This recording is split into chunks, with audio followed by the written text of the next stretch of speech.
శ్రీ రమణ భాషణములు. భక్తుడు. కరువులు, కాటకాలు, వరదలు, యుద్ధాల వంటి విపరీతాలు ప్రపంచాన్ని విస్తారంగా పీడిస్తున్నాయి. ఆ స్థితిగతులకు కారణమేమి? మహర్షి. ఇదంతా ఎవరికి కనిపిస్తున్నాయి? భక్తుడు. ఆ తర్కం లాభం లేదు. నా చుట్టూరా దుఃఖాన్ని చూస్తూనే ఉన్నాను. మహర్షి. ప్రపంచము, దాని దుర్గతి నీకు నిద్రలో అగుపించాయా? మెలకువలో ఇప్పుడు వానిని స్మరిస్తున్నావు. అవేవీ నిన్ను బాధించని స్థితిలో ఉండిపో. అంటే ప్రపంచాన్ని నీ వెరగనప్పుడు ఆ కష్టాలేవి నిన్ను బాధించవు. నిద్రలో వలె నీవాత్మగా ఉండిపోతే నిన్నీ ప్రపంచము, దాని దుఃఖము కలవరపెట్టవు. కాబట్టి అంతర్ముఖుడివి కా. ఆత్మను చూడు. ఈ జగము, దాని బాధలు అంతమవుతాయి. భక్తుడు. అది చాలా స్వార్థం. మహర్షి. ప్రపంచము నీకు బాహ్యం కాదు. నిన్ను నువ్వు దేహంగా భ్రమపడ్డావు కనుక నీకీ జగం వేరుగా తోచి దాని బాధలు గోచరిస్తున్నాయి. అవి నిజం కావు. సత్యానికై వెతుకు. ఈ మిథ్యా జ్ఞానాన్ని వదల్చుకో. భక్తుడు.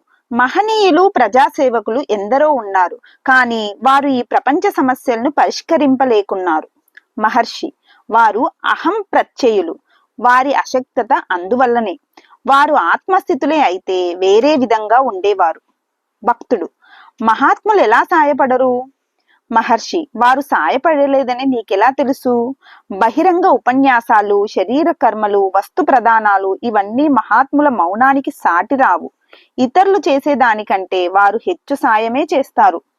భక్తుడు. ప్రపంచంలో దుఃఖాన్ని తగ్గించడానికి మేమేం చెయ్యాలి? మహర్షి. ఏ నొప్పి లేకుండా నీవుంటే మరెక్కడా నొప్పి ఉండదు. అసలు బాధ ఏమంటే ప్రపంచాన్ని నీవు బహిరంగంగా చూస్తావు. అక్కడ దుఃఖాలున్నాయి అనుకుంటావు. ఆ జగత్తు, ఆ దుఃఖము రెండూ నీలోనే ఉన్నవి. నీవంతర్ముఖుడవైతే ఏ నొప్పి ఉండదు. భక్తుడు. ఇంత దుర్భర ప్రపంచంగా ఆత్మ ఎలా వ్యక్తమవుతోంది? మహర్షి. దానిని నువ్వు వెదకవలనని. నీ కళ్ళు తమని తాము చూసుకోలేవు. కానీ ముందొక అద్దాన్నుంచు, అవి తమ్ము చూసుకుంటాయి. సృష్టి విషయము అంతే. మొదట నిన్ను చూడు, ఆ పిమ్మట ఆత్మగా జగత్తును చూడు. భక్తుడు. నేను సదా అంతర్ముఖుణ్ణి కావాలని తాత్పర్యం. మహర్షి. అవును. భక్తుడు. ప్రపంచాన్ని చూడనే కూడదా? మహర్షి.